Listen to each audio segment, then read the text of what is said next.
the starter's orders. Don't want any noises. Clicking of cameras sometimes is a problem, but they are called to their blocks.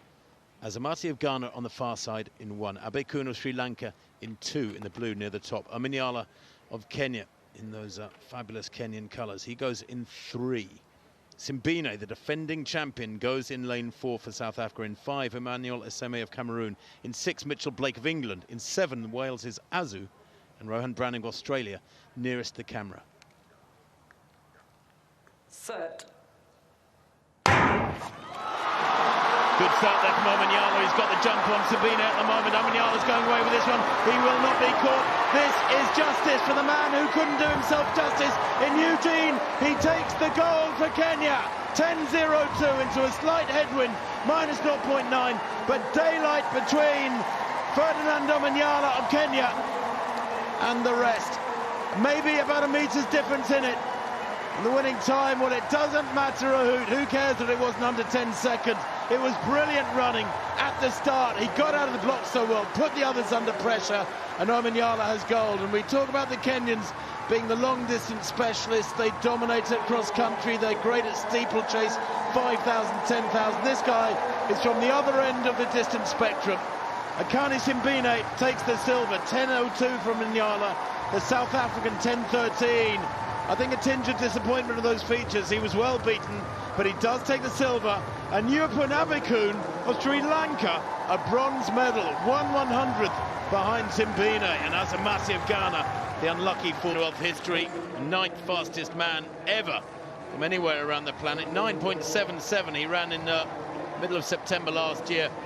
And there was never any doubt about it. He led from the very first stride. Simbine tightening up there with the pressure of trying to get back. That's more than a metre lead. Great running on the near side from Browning, who just got out-dipped. It was so tight. You look at the place times, I'm telling you, from 2nd place down to 6th place, just 7/100ths of a second. I mean, that is a very, very tight finish indeed. I thought it looked there 20 metres out, like Browning was going to get a medal.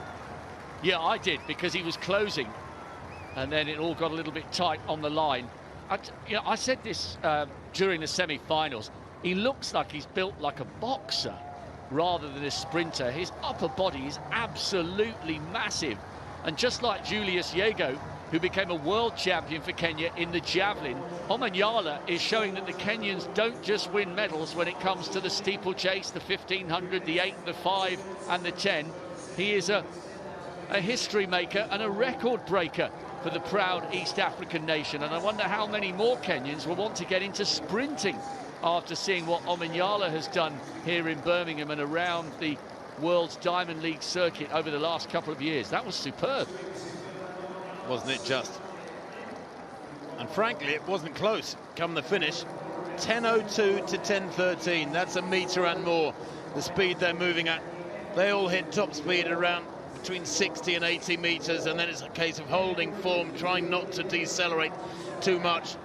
But OMANYALA, he is tight there over the last 20 metres, but that was partly because he was smiling so widely, I think, when he knew the gold was in the bag. Abekun second to right. What a run from him. Absolutely superb. That is one of the biggest upsets of the week in these athletics championships so far, and probably will be come the end of the week, because Abekun, well, I thought he'd done well to make the final. To actually get amongst the medals is, as you said quite rightly, Rob, there it is, OMANYALA, 10.02 to Simbine's 10.13. Gold for Kenya ahead of South Africa.